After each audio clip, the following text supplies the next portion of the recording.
Once kita memberikan dana kita tempatkan di satu proyek misalnya, kemudian bulan depan itu kita sudah bisa merasakan imbal hasilnya.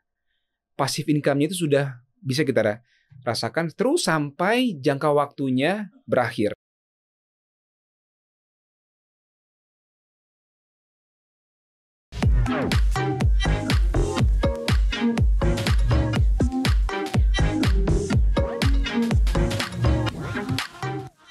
Hai Sobat Cuan, selamat datang di podcast Cuap-Cuap Cuan. Hari ini di segmen interview spesial banget. Sobat Cuan yang mungkin tahu sosok yang satu ini dulu sering nonton sinetronnya kayak aku. Nah hari ini tuh aku berhadapan langsung dengan beliau ya, karena aku idola banget nonton sinetronnya dulu Intan. Kalau yang nonton Intan juga berarti kita seumuran ya. Saya bersama dengan Mas Duda Herlino. Hai Mas Duda. Halo, apa kabar Maria? Baik. Waduh. Dulu aku melihatmu hanya layar kaca, amazing banget. Sekarang ada di studio mau cuap-cuap cuan. Kelas berapa dulu nonton Intan itu? Lupa, tapi Iya. pokoknya tiap hari karena aku sama mamaku. Oh. Jadi kayak Intan gitu langsung di depan TV dengan durasi yang cukup panjang, nonton Iya. Dudet, nonton Kanaisila juga waktu itu lawan mainnya. Betul. Waduh, terima kasih loh sudah jadi penonton setia. Parah, makanya selalu kangen. Makanya kapan dong sinetron barunya keluar lagi dong? Insya Allah, ini di bulan ini Insya Allah kita mulai syuting. Saya sama istri juga satu produksi bareng. Mungkin tayang di tahun depan kalau nggak ada halangan ya, Insya Allah. Di salah satu TV swasta di Betul Indonesia sekali. gitu ya. Ih, pasti penggemarnya udah pengen. Aduh, kangen banget deh. Pokoknya ngeliat actingnya Mas Dude. Cowok cool ya kan. Waduh. Kayaknya yang tidak nggak terlalu big effort gitu, tapi gantengnya mempesona. Tapi emang luar Waduh. biasa banget. Terima kasih loh pujiannya Maria. Sekarang hadir di cuap-cuap cuan, berarti Ya. ngomonginnya duit, ngomonginnya Waduh. cuan coba. Menarik. Ada Duda Herlino di sini ngomonginnya cuan. Selamat ulang tahun juga. Ulang tahun 2 Desember kan? Waduh, terima kasih loh Maria. Ingat ulang tahun. Dude soalnya 2 Desember. Betul, kadonya boleh nyusul ya. Iya nanti aku kirim ya. Nah. Mas Dude. Ya. Mas Dude, update berita-berita ekonomi gak sih? Dengar gak sih kayak mau resesi lah, resesi global lah 2023 gitu. Ya. Lumayan update gak sih? Saya cukup mengikuti perkembangan karena kuliah saya juga di bidang perbankan kuliahnya. Jadi berita-berita ekonomi itu menjadi salah satu hal yang harus saya tahu dan terupdate gitu. Terutama kalau udah bicara tentang dana kita mau alokasi kemana nih kalau saya ngobrol sama Ica ya. Karena sejak menikah tuh memang saya sama Ica ingin sekali untuk bisa menempatkan dana kita tuh di tempat yang tepat gitu. Yang resikonya juga nggak terlalu besar gitu ya. Dan karena ditambah sudah punya anak, maka jangka panjang kita harus pikirkan sekolahnya, biaya misalnya buat rumah gitu ya, hari-hari buat rumah tangga dan sebagainya. Jadi untuk update berita ekonomi sih sampai sejauh ini saya cukup mengikuti gitu ya. Ketika dengar kata resesi global gitu, seorang Duda Herlino, Alisa Subhandono tuh meresponnya seperti apa? Karena banyak yang kita temui mereka ada yang setakut itu sampai benar-benar narik mungkin beberapa uangnya di investasi. Betul. Bahkan mereka yang nggak percaya untuk mengambil posisi apapun nggak deh, karena saking ngerinya, karena saking takutnya. Tapi kalau seorang Dude dan istri gitu dan Mbak Alisa sendiri, gimana tuh ngerespon berita-berita yang nggak gitu bagus ya? Betul. Jadi secara jujur memang melihat pemberitaan dan warning dari beberapa petinggi-petinggi begitu ya. Jadi kami melihat itu justru ada rasa khawatir sebenarnya. Apa yang terjadi di 2023 gitu ya. Tapi setelah semakin banyak dipelajari dan melihat situasi dalam negeri dan juga situasi global gitu ya. Dan berbicara dengan beberapa teman-teman yang juga memahami secara sektor keuangan gitu, mereka justru memberikan banyak motivasi gitu bahwa tidak seseram itu, Insya Allah tidak seseram itu gitu ya. Karena setiap negara punya kondisinya berbeda-beda. Mereka punya pasti sudah mempersiapkan segala hal yang terjadi ke depan itu sudah bisa diantisipasi dengan baik gitu ya. Tapi memang kita secara individu harus mempersiapkan. Plan A, plan B, plan C gitu. Apapun yang terjadi kita harus siap dan kita harus memang mengambil langkah yang se-safe mungkin. Tapi juga diiringi dengan doa. Mudah-mudahan insya Allah Indonesia juga tidak mengalami resesi yang mungkin terdengar agak menakutkan. Tapi kalau saya yakin beberapa teman-teman yang paham secara ekonomi mengatakan bahwa Indonesia insya Allah bisa kuat menghadapi itu mudah-mudahan ya. Ada nilai plusnya kita gitu ya. Betul ada sekali. added value-nya, ada banyak hal yang membuat Indonesia katanya bisa lolos dan lulus gitu dari Betul, kondisi insya Allah resesi seperti itu. 2023. Ya. Tapi cukup merubah cara seorang Dude Herlino dan keluarga dalam mengatur keuangan gak sih? Karena kan kalau misalnya kita di hari-hari biasa aja tanpa resesi mungkin oke, segini consume, segini invest, segini apa gitu ya. Tapi dengan adanya kondisi yang uncertainty, level awareness-nya jadi lebih tinggi nih soal duit. Cukup merubah gak sih pola-pola pengaturan keuangan seorang Dude Herlino dan juga istri? Sekarang sebenarnya adalah mulai coba untuk hal-hal yang tidak terlalu penting gitu ya untuk kita keluarkan spend money di sana. Kita coba untuk bisa alokasikan ke tempat yang lebih safe gitu ya. Maksudnya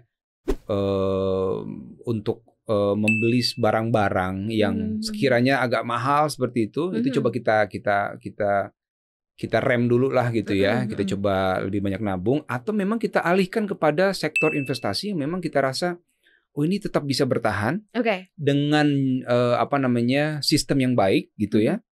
Dan setelah dipelajari ternyata memang cukup baik gitu. Dan alhamdulillah di tahun ini juga saya sama Ica sudah mulai nih belajar mensurvei, mengamati begitu ya, dan kemudian praktek langsung untuk mengalokasikan dana yang kami miliki itu untuk ke tempat-tempat investasi yang cukup baik gitu ya, menurut kami cukup baik, dan itu alhamdulillah sampai hari ini masih berjalan dengan baik. Jadi seorang Dude Herlino dan juga istri gitu ya dalam memilih investasi ini prosesnya panjang ya.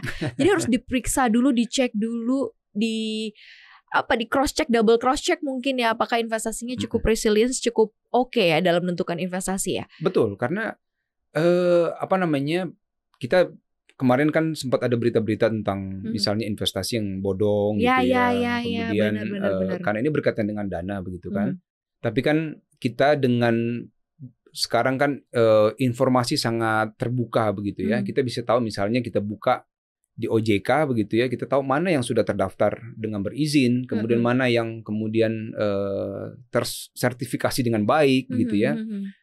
Karena kalau saya secara jujur bekerja di bidang entertain yang tidak punya gaji bulanan, yang saya dapat income itu kalau memang ada job, begitu ya. Dan akhirnya saya sama istri kami memilih untuk benar-benar hati-hati ketika uang yang kami miliki itu untuk kami alokasikan di satu tempat. Nah, maka itu butuh memang pembelajaran dulu, cari datanya dulu, survei dulu. Ketika sudah tahu bahwa ini kredibel dan bisa dipercaya, kita taruh dana kita di sana. Di situ. Di situ. Berarti ada beberapa aset alokasi dong. Berarti Mas Dude kenal banyak banget aset investasi gitu, atau mungkin dominasinya lebih besar kemana? Tapi sebelum dijawab nih, susah nggak sih sebenarnya mengatur keuangan seorang artis gitu? Karena banyak pertanyaan. Kalau kayak Maria ya gajinya bulanan ya, masuknya bulanan gitu. Jadi kayak oke, kalau udah gajian segini, kurangnya lebihnya cuma segini gitu. Tetapi bulan depan dapat gaji lagi gitu. Sebenarnya cukup susah nggak sih dalam mengatur keuangan? Kan mungkin udah 20 tahun berkarya mungkin Mas Dude di dunia kurang lebih ya. Iya kan? Hafal banget nih. Iya dong, aku tuh penontonnya, aku tuh fansnya. Gimana Mas? Ya, jadi memang dari awal sebelum saya nikah pun sebenarnya saya sudah menyadari bahwa profesi yang saya miliki ini adalah profesi yang secara kepastian income itu tidak ada yang bisa memastikan. Artinya adalah saya harus pinter-pinter mengelola dana yang ada, kemudian mengalokasikan dana itu ke tempat mana yang paling safety, dan berusaha sebenarnya untuk tidak terlalu membelanjakan dana ke tempat-tempat yang misalnya kita beli satu hal tapi nilainya turun gitu ya. Dari zaman single tuh. Dari zaman single. Nah, ketika sudah menikah dan sudah punya anak, maka akan lebih panjang lagi. Pola pikirnya adalah bahwa nanti harus ada dana yang kami siapkan kalau anak mau sekolah. Harus ada dana darurat misalnya ya. Kalau ada yang sakit misalnya. Dan yang paling penting adalah bagaimana dana yang ada ini bisa dikembangkan lagi. Misalnya adalah punya passive income yang di saat misalnya tidak ada pekerjaan, tapi kita masih punya penghasilan yang bisa terus menopang jalannya rumah tangga seperti itu. kalau seandainya lagi job lagi mungkin nggak ada atau nggak rame gitu ya, ada passive income. Dan udah sampai ke situ berarti ya pengelolaan keuangan ya Mas ya. Betul sekali. Uang yang sudah bisa bekerja gitulah ya, jadi passive income. Memang ada beberapa hal ya. Saya sama teman-teman memang kita memulai bisnis gitu misalnya. Cuma apa yang saya alami juga sebenarnya bisnis itu kan ada fluktuasi naik turunnya begitu ya. Nah di saat baik itu memang kita juga harus benar-benar pinter untuk saving gitu ya. Dan di saat kemarin masuk masa pandemi itu juga goncangannya sangat berat, bahkan ada beberapa yang memang keluhannya cukup besar begitu. Nah jadi segala resiko kita hadapi, tapi kita coba meminimalisir dan kita antisipasi sebaik mungkin. Dan yang paling penting menurut saya adalah sebelum kita alokasikan dana kita, berusahalah untuk mencari informasi sebanyak mungkin dan tempatkanlah di tempat yang bisa terpercaya dan kita yakin bahwa itu tempat yang paling benar dan kita yakinkan itu dana kita bisa berkembang di sana. Itu yang harus dipastikan. Tuh Sobat Cuan denger ya, level of awareness-nya cukup tinggi. Yang penghasilannya lumayan aja level of awareness-nya tinggi, apalagi yang kelinci gitu penghasilannya.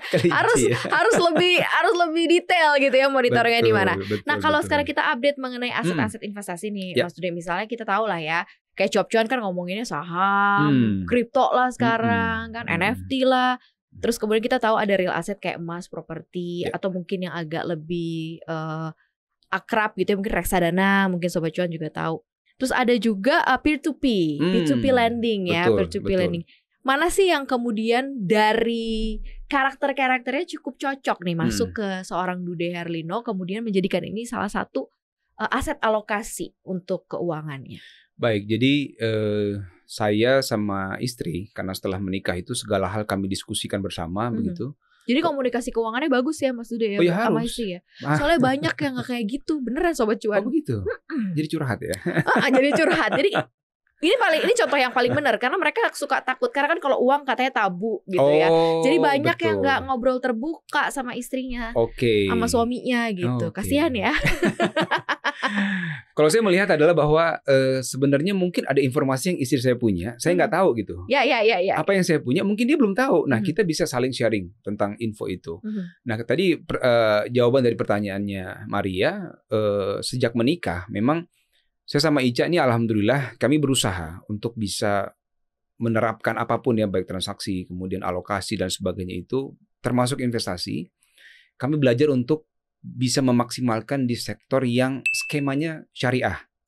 Nah, kenapa? Karena memang kami merasa bahwa skema ini adalah skema yang cukup membuat kami merasa tenang, ya sesuai dengan syariat Islam, gitu ya, dan juga mengusung etika-etika yang baik. Gitu. Kemudian ada keterbukaannya di sana, ada transparansi. Kemudian yang paling penting adalah bahwa kami harus tahu dulu nih bahwa lembaga atau sektor yang kami alokasikan dana ini sudah tersertifikasi di OJK. Dari situ kemudian kami melihat bahwa pilihannya, ya kami memang sangat senang sekali. Ini sudah berjalan hampir 1 tahun. Kami berada di Dana Syariah. Dana Syariah. Jadi sebuah aplikasi nih ya Mas. Betul, ya, ini peer-to-peer financing yang sektornya itu hanya bergerak di bidang properti. Menarik banget. Nah itu dia, maka pada saat kami di awal mendapatkan banyak informasi, saya juga sama Ica nanya, ini kok hanya di properti, kenapa? Karena masuk akal di saya bahwa memang properti itu hal yang sebenarnya asetnya itu tetap terjaga di situ. Kalau terjadi sesuatu, itu kemudian bisa dijual dan itu kemudian bisa menjadi hal yang untuk mengcover banyak hal, gitu ya. Jadi kalau menurut saya sama Ica merasa nyaman dan kemudian kami download aplikasinya, kami menjadi pendana di sana dan alhamdulillahnya adalah itu menjadi passive income kami berdua. Betul sekali. Bisa jadi passive income. Betul. Karena imbal hasil yang ada di Dana Syariah itu mulai dari 12 sampai 18% setara per tahun. Itu gede loh. Betul sekali. Alhamdulillah. Jadi even saham aja sekarang 5% nggak nyampe dari tahun lalu. Jadi makanya angka itulah kemudian yang membuat saya sama Ica menjadi ini pertimbangannya cukup menarik ini buat kami. Dan yang berikutnya itu tadi yang seperti saya katakan bahwa skema syariah itu ya. Dan juga banyak hal yang saya dapat info dari Dana Syariah bahwa skemanya syariah ini sebenarnya universal mereka, bahwa bukan hanya untuk kelompok muslim saja, tapi 20%, 20% dari pendana yang ada di Dana Syariah itu juga non muslim. Jadi skema ini bisa diterima oleh banyak pihak begitu. Dan perkembangan dari awal kami bergabung ya, sudah 1 tahun ini, informasi yang saya dapatkan dari Dana Syariah itu pendana yang masuk itu sudah cukup besar lah seperti itu ya. Dan ya insya Allah mudah-mudahan ini menjadi kabar baik ya. Apalagi di tengah berita-berita tentang 2023 misalnya ya. Benar. Mudah-mudahan insya Allah ini menjadi pertimbangan buat teman-teman milenial terutama yang anak muda mungkin ya bingung. Ada bingung dana yang katanya nggak bakal punya rumah. Nah gitu. betul sekali. Atau dananya mau taruh di mana nih diputerin. Kemudian yang resikonya ada sih memang, tapi saya maunya yang minim sekali. Nah, bisa di-download saja aplikasi Dana Syariah dan itu gampang sekali seperti kita belanja online sebenarnya. Langsung download, kemudian daftar, nomor rekening kita di sana, kemudian kita langsung bisa minimal 1 juta atau kelipatannya, kita sudah bisa menjadi pendana di Dana Syariah. Nah, itu kita jadi pendana ya. Betul. Nanti kalau yang mau butuh kalau kita sebut lenders dan lending saya kalau di P2P ya. Betul. Kalau kita misalnya jadi seorang pendana, kita bisa memilih siapa calon yang meminjam dana kita atau seperti apa sih Mas Dude? Oke, jadi begini. Kan karakternya banyak tuh nanti kita ngeliat kan, kayak misalnya ini kalau kebutuhannya buat properti, berarti apakah untuk nyicil rumah atau beli rumah atau untuk apa nantinya gitu? Baik, jadi kita sebagai pendana, orang yang bertindak sebagai pendana, kita bisa memilih langsung proyek mana dari pembuatan perumahan yang mau kita danai. Jadi di aplikasi itu lengkap semua. Ada dari berbagai macam tempat lah begitu ya. Jadi kita bisa pilih langsung proyek mana yang mau kita alokasikan dana. Kemudian di situ sudah tertera nanti tuh imbal hasilnya berapa dalam 1 tahun setaranya begitu ya. Dan kira-kira 1 bulan kita akan dapat berapa tuh penghasilannya. Jadi imbal hasilnya berapa. Jadi kita punya bayangan ketika dana kita tempatkan di sana, maka tiap bulan kita punya passive income sekian, seperti itu. Nah, untuk tadi pertanyaannya Mbak Maria bahwa memilih proyek mana yang akan kita danai itu bisa langsung di aplikasi itu. Oke, udah jelas tuh. Misalnya. Sudah jelas. Dan kita bisa berkunjung juga ke sana untuk memastikan melihat sendiri bahwa proyek itu memang benar berjalan. Dan yang berikutnya adalah bahwa teman-teman juga bisa melihat bahwa OJK sebagai sebuah otoritas yang sudah resmi itu kan memang memberikan sertifikasi kepada berbagai macam lembaga investasi itu yang sudah bisa kredibel, terpercaya buat masyarakat dan track record-nya baik. Nah, Dana Syariah sudah ada di sana. Kemudian juga sudah tersertifikasi di DSN Majelis Ulama Indonesia. Nah, jadi teman-teman di sini insya Allah bisa lebih tenang, bisa lebih yakin dengan skema syariah, maka insya Allah dana yang kita tempatkan di sana bisa berkembang dengan sangat baik insya Allah.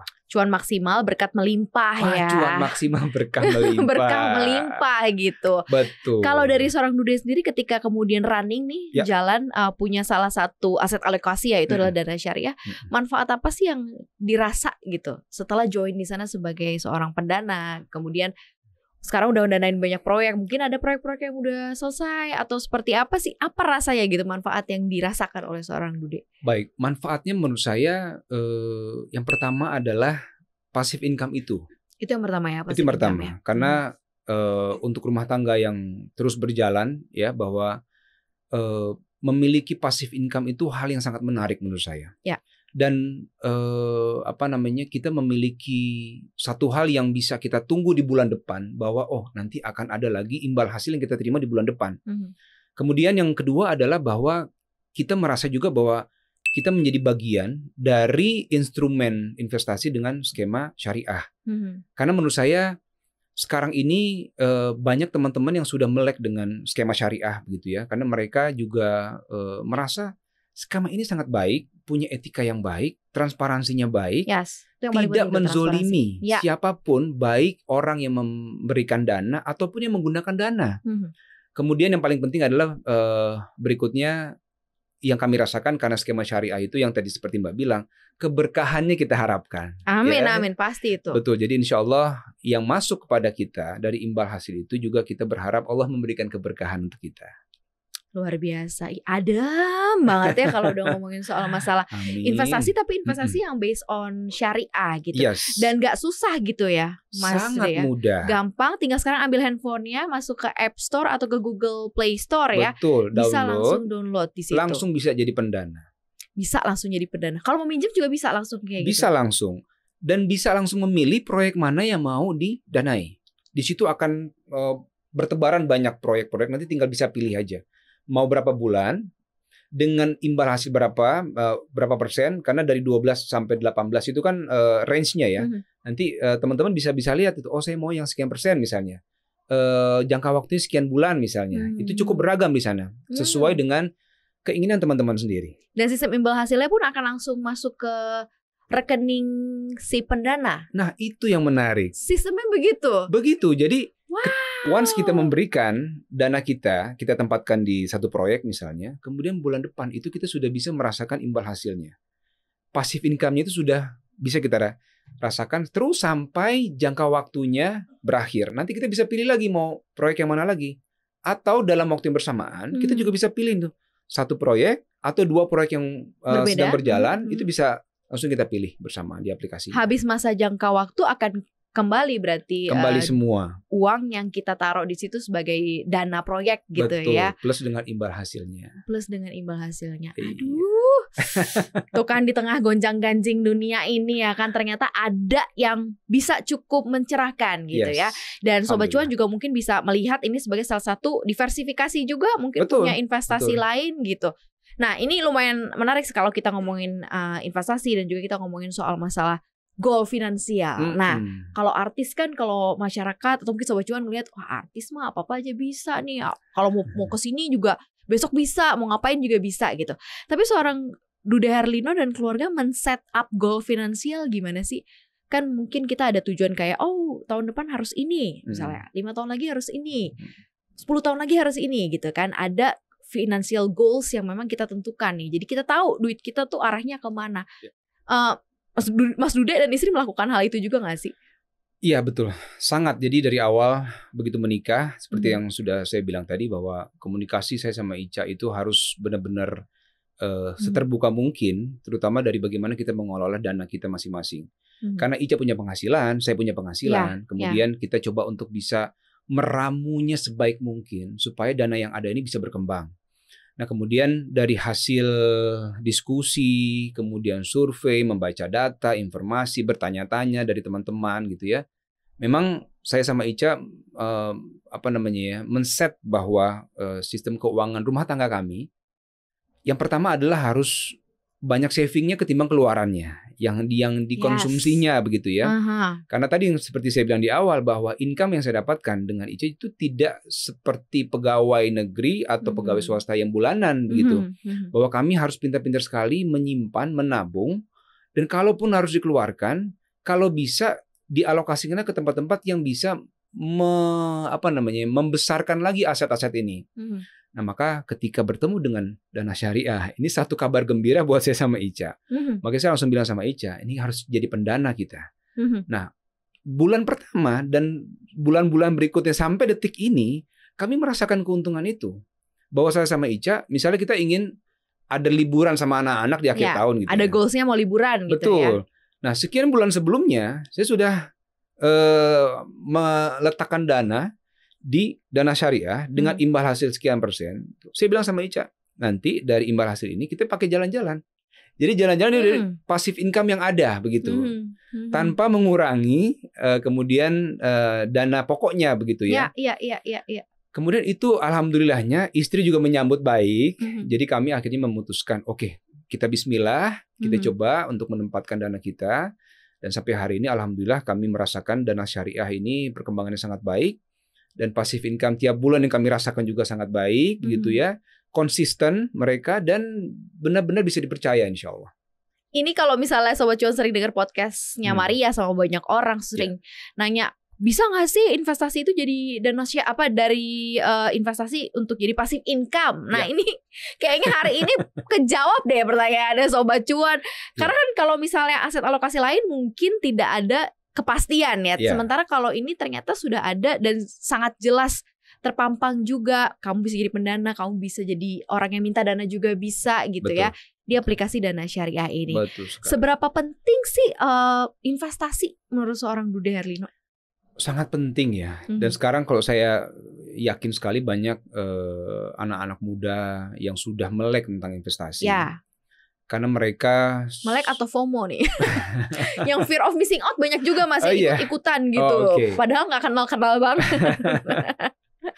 Tapi pada intinya menurut saya adalah sekarang ini kan sudah bertebaran banyak sekali informasi di depan mata kita. Maka saran saya adalah pelajari sebanyak mungkin. Dapatkan informasinya sebanyak-banyaknya. Dan lihat skema-skema yang ada. Dan kita kan bisa menilai, kita komparasi malah satu dengan yang lain. Kita lihat bagaimana keuntungan A, keuntungan B, dan sebagainya.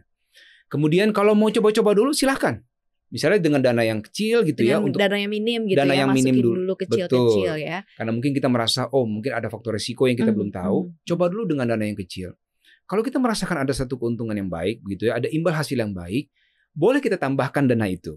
Karena semakin besar misalnya dengan, apalagi kalau saya sama Ica memang setelah menikah inginnya semuanya berkaitan dengan skema syariah gitu ya. Karena kami merasa jauh lebih tenang, kemudian ada transparansi dengan baik gitu ya. Dan itu tadi bahwa semakin kita memahami, kita inginnya berkahnya baik dunia akhirat insya Allah. Amin. Dan itu kami merasakan itu berdua. Nah buat teman-teman silahkanlah cari informasi sebanyak mungkin tentang saya mau investasi mana ya, gitu ya. Tinggal nanti harus ada actionnya begitu. Karena kalau nggak ada action, belajar doang tapi nggak dilakukan. Harus cepet quick action begitu kan. Karena kan waktu terus berjalan begitu kan. Maka harus ada. Karena kalau kita lambat action, maka imbal hasil yang kita terima juga lambat gitu kan. Bener juga, ini lucu nih maksudnya. Karena memang banyak kan kayak gitu, nanya kan. Tapi nggak dijalankan gitu. Pengen punya untung, pengen punya cuan maksimal, tapi nggak menjalankan investasi. Ngapain gitu kan. Betul. Namanya investasi harus dijalanin ya. Bukan dihayalin. Akan jadi kenyataan. Nah next nih, plan lanjutannya nih. Mas Dude mau ada apa sih ke depannya? Misalnya untuk pengembangan bisnis mungkin, karir, atau mungkin pengen tahu lagi soal dunia investasi sejauh mana gitu. Ya, kalau untuk karir memang untuk sinetron insya Allah kalau Allah mengizinkan terus bisa berkarya di sinetron. Harus dong, fansnya banyak. Mudah-mudahan ya masih bisa diterima karya-karya kami. Pasti. Lalu untuk kalau bisnis memang terus saya masih berusaha terus belajar begitu. Karena ada beberapa juga yang collapse gitu, ada juga yang struggle banget, yang harus berjuang. Memang intinya adalah belajar dari kegagalan yang ada begitu ya, memperbaiki sistem dan sebagainya. Nah, untuk bicara investasi, kalau sekarang saya sama Ica justru semakin sering mempelajari itu. Apapun informasi terbaru gitu ya, yang ada tentang ini ada satu instrumen investasi menarik nih, kita coba pelajari gitu kan. Saya mungkin melihat ke depan ini akan semakin besar begitu ya. Semangat orang untuk terus bisa berinvestasi. Nah, terutama sekali kalau saya sama Ica melihat ketika ada skema investasi berbasisnya syariah, itu lebih menarik lagi buat kami berdua begitu. Ini apaan nih ya? Kok ini menarik nih? Ini bagus sekali gitu. Kemudian setelah dipelajari, menarik. Nah, seperti saya bilang, awalnya coba nih kecil-kecilan dulu nih, kita taruh dana di sini gitu ya sebagai pendana. Ada imbal hasilnya, kita tambahin lagi yuk gitu ya. Dan alhamdulillah mudah-mudahan teman-teman juga nih saya doakan ya, yang mau belajar berinvestasi, mulailah dengan mencari informasi sebanyak mungkin. Kemudian jangan lupa bahwa harus ada sertifikasi dari OJK. Penting. Jangan sampai nanti tidak bertanggung jawab dan sebagainya. Kemudian kalau yang punya ketertarikan yang sama dengan skema syariah, sekarang ini saatnya untuk bisa eksekusi langsung nih, karena Dana Syariah gampang sekali, seperti belanja online, tinggal aja aplikasinya di-download, kemudian bisa langsung jadi pendana. Dan bisa langsung merasakan kemanfaatannya di bulan pertama dari dana yang kita letakkan di sana. Kapan lagi? Cuan maksimal, berkah melimpah ya. Insyaallah. Tenang dunia dan juga akhirat. Itu kan Masya paling komplit banget ya. Dan luar biasa banget nih karena podcast kita benar-benar mengandung syarat ilmu juga. Betul. Buat teman-teman yang dengerin. Jadi kayak tahu, oh iya, saya harus aset diversifikasi kemana lagi sih gitu. Dan ternyata ada satu nih dana syariah yang mendatangkan solusi juga untuk teman-teman yang mau berinvestasi dengan lebih tenang gitu ya, berbasis syariah. Dan juga punya imbal hasil yang cukup menarik, bisa dijadikan passive income. Betul sekali. Seorang Dude Herlino dan juga istrinya juga sudah gitu ya. Kamu masa mau ketinggalan ya kan? Coba dengan sesuatu yang kecil, kalau misalnya ternyata sudah cocok, kenapa enggak yang sesuatu yang besar. Betul gitu kan sekali. ya. Betul untuk sekali. masa depan pastinya. Perencanaan dan untuk set up financial goals kamu dan lompatan-lompatan finansial cocok banget nih kayaknya ya. Bisa satu ini ya. Gila, luar biasa banget nih diskusinya. Mas Dude, thank you banget udah hadir di podcast Cuap Cuan. Senang banget akhirnya ngobrol sama seorang Dude Herlino yang biasa nonton TV doang di rumah, ternyata bisa ketemu di sini dan ngobrolin soal masalah aset investasi. Ini menarik banget. Thank you banget. Sama-sama. Salam buat Mbak Ica juga dan juga keluarga, sehat-sehat terus. Dan terima kasih juga Sobat Cuan yang udah mendengarkan podcast hari ini. Jangan lupa untuk dengerin konten podcast kita lainnya di Apple Podcast, Google Podcast, Spotify dan juga Anchor. Follow akun Instagram kita di @cuap_cuan dan juga subscribe YouTube channel kita di Cuap Cuan ya. Maria juga mau ucapin terima kasih banget untuk Dana Syariah yang sudah support podcast kita hari ini. Ayo Sobat Cuan, ayo kita hijrah finansial. Sampai jumpa. Berani. Menjadi berani butuh langkah yang pasti. Berani tetap berjalan di jalan yang benar. Berani hijrah secara finansial. Berani hijrah secara syariah. Saatnya beranikan diri berubah menjadi yang lebih baik. Dimulai dari Dana Syariah yang bisa jadi partner pendanaan yang amanah. Untuk bantu kamu raih banyak impian. Berani hijrah, temukan jalan. Ayo hijrah finansial.